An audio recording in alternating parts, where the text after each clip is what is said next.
चलिए आज इस एक्सप्लेनर में एक ऐसी कहानी पर बात करते हैं जो बिल्कुल डेविड और गोलियत की उस मशहूर लड़ाई जैसी लगती है। हम बात कर रहे हैं चंदूभाई विरानी की और उनकी उस शानदार, बेहद प्रेरक बिजनेस स्ट्रैटेजी की, जहां एक आम इंसान ने अपने जुनून और समझदारी से मार्केट की सबसे बड़ी ताकतों को हिलाकर रख दिया। अब सबसे बड़ा सवाल तो यही उठता है ना कि आखिर एक 17 साल का बेघर लड़का जिसके पास सिर्फ एक पुरानी साइकिल थी और जेबें पूरी तरह से खाली थीं, उसने दुनिया की सबसे बड़ी स्नैक कंपनियों को कैसे हरा दिया।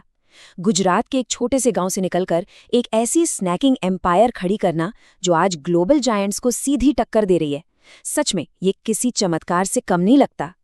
लेकिन पता है, इस सफर की शुरुआत बिल्कुल भी आसान नहीं थी। बात है 1972 की, जब एक भयंकर सूखे ने सब कुछ तबाह कर दिया। फसलें बर्बाद हो गईं और चंदू भाई के पिता को अपनी पुश्तैनी जमीन तक बेचनी पड़ी।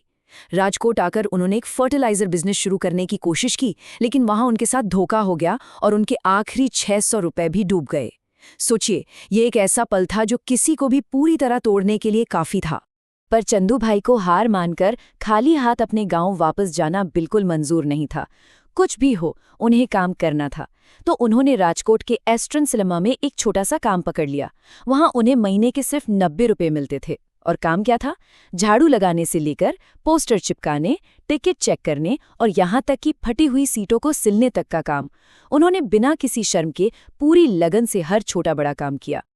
और ये कहते हैं ना कि कड़ी मेहनत कभी बेकार नहीं जाती। उनकी ये सच्ची लगन बहुत जल्द रंग लाई। सिनेमा के मालिक उनके इस जज्बे से इतने ज्यादा प्रभावित हुए कि उन्होंने पूरे कैंटीन का कॉन्ट्रैक्ट ही उन्हें दे दिया।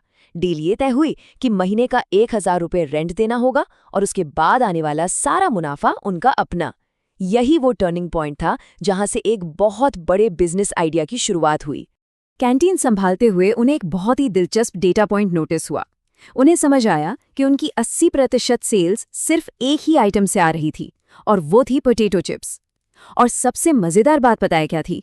ये सारी बिक्री फिल्म के इंटरवल के सिर्फ उन 10-15 मिनट की भागदौड़ में होती थी। पर दिक्कत ये थी कि चिप्स की सप्लाई कभी वक्त पर आती ही नहीं थी, जिसकी वजह से उनका मुनाफा रुक रहा था। अब इस अनियमित सप्लाई की टेंशन को हमेशा के लिए खत्म करने का एक सॉलिड फैसला लिया गया। साल था 1982 और यहीं जन्म हुआ बालाजी वेफर्स का। अपने घर के कंपाउंड में बने एक छोटे से शेड में सिर्फ 10,000 रुपए की छोटी सी जमा पूंजी लगाकर उन्होंने शुरुआत की। पास के एक हनुमान मंदिर के नाम पर ब्रांड का नाम रखा गया। इनका मकसद एकदम साफ था, बाहरी सप्लायर्स पर निर्भरता खत्म करो और क्वालिटी का पूरा कंट्रोल अपने हाथ में ले लो। अब उनका दिमाग कितना तेज था वो इस आंकड़े से समझ आता है। उस वक्त उनके पास महंगे इंडस्ट्रियल इक्विपमेंट खरीदने के पैसे तो थे नहीं, तो उन्होंने क्या किया? उन्होंने बाजार से अलग अलग पार्ट्स खरीदे और अपना खुद का देसी दिमाग लगाकर सिर्फ 5,000 रुपए में एक पोटैटो पीलर और कटर मशीन खुद ही बना डाली। दिन में सिनेमा की कैंटीन संभालना और रात में घर आकर खुद आलू छीलना और वेफर्स तलना, बस यही उनकी जिंदगी का नियम बन गया था। क्वालिटी को लेकर उनमें एक अलग ही लेवल का जुनून था। ट्रायल और एरर से उन्होंने इन 4 अहम कदमों पर ऐसी महारत हासिल की जो किसी साइंस के एक्सपेरिमेंट से कम नहीं थी। पहला, ऐसे आलू चुनना जिसमें ठीक 20 से 23% ड्राई मैटर हो। दूसरा, स्लाइसेस की एकदम सटीक थिकनेस तय करना। तीसरा, तेल का बिल्कुल सही तापमान और फ्राइंग टाइम ढूंढना। और चौथा, वहां के लोगों की पसंद के हिसाब से बिल्कुल परफेक्ट मसाले मिलाना। ये कोई आम चिप्स तलने का तरीका नहीं था, ये प्रॉपर इंजीनियरिंग थी। अपने इस मास्टर प्रोसेस को बड़े पैमाने पर ले जाने के लिए उन्होंने एक बहुत बड़ा दांव खेला। पूरे 50 लाख रुपए का उधार लेकर एक सेमी ऑटोमेटिक प्लांट लगाने की तैयारी हुई, ताकि क्वालिटी हमेशा टॉप नॉच रहे। पर अचानक एक बड़ी मुसीबत आ खड़ी हुई। जो थर्ड पार्टी कंपनी इनका प्लांट लगा रही थी, वो अपना काम पूरा होने से पहले ही बंद हो गई।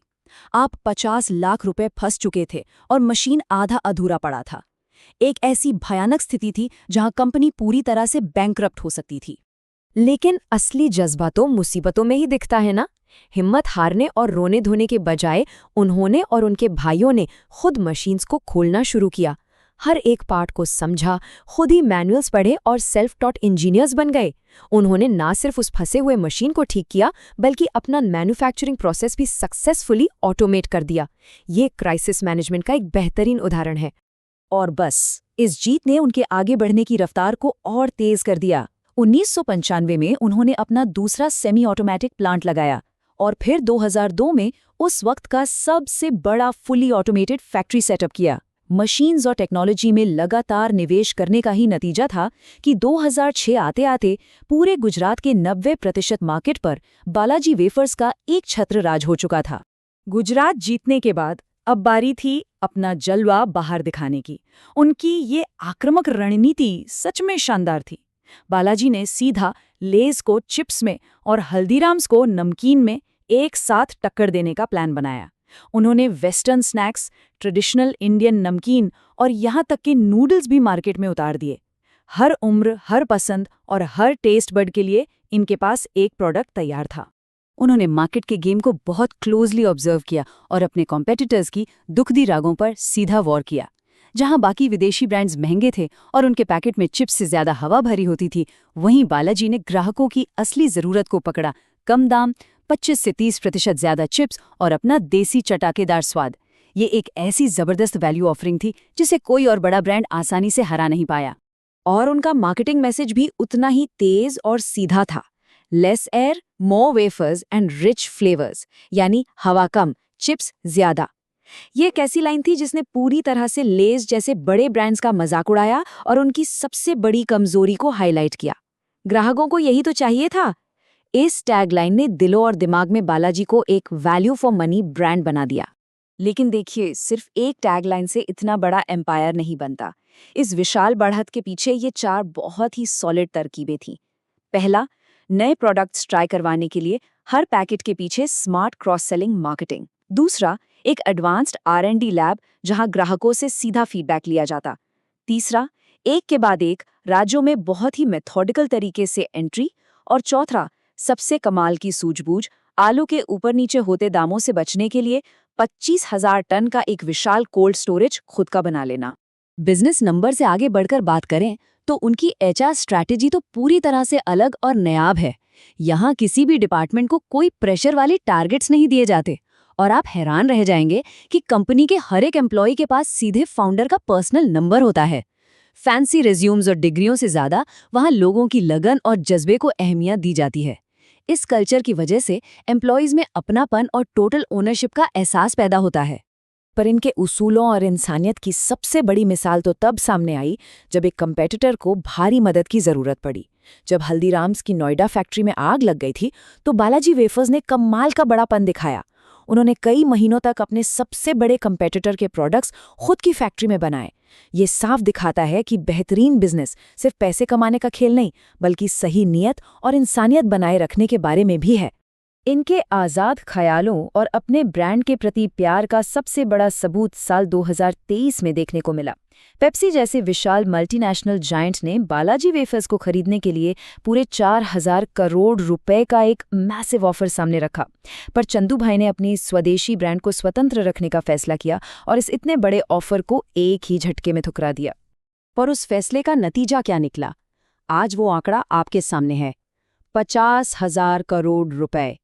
आज बालाजी वेफर्स की सालाना आमदनी इस बेहतरीन मुकाम तक पहुंच चुकी है। भारत की छोटी छोटी दुकानों से लेकर आज दुनिया के 25 से भी ज्यादा देशों में इनके प्रोडक्ट्स एक्सपोर्ट हो रहे हैं। 17 साल के एक बेघर लड़के से लेकर यहां तक का ये सफर वाकई किसी मैजिक से कम नहीं। तो इस पूरी कहानी को देखने के बाद हमारे पास एक बहुत अहम सवाल छूट जाता है। एक ऐसी 5,000 करोड़ की एम्पायर जो मुश्किल वक्त में दूसरों का साथ देने, पैकेट में थोड़े ज्यादा चिप्स देने की ईमानदारी और एक बेहद बड़े 4,000 करोड़ के बायआउट को ठुकरा देने की नींव पर खड़ी हुई है, आखिर हम इससे क्या सीख सकते हैं? क्या ये इस बात का सबूत नहीं है कि असली और लंबा मुनाफा शोर मचाने में नहीं, बल्कि सही नीयत से आगे बढ़ते रहने में छिपा है? इस पर विचार जरूर कीजिए।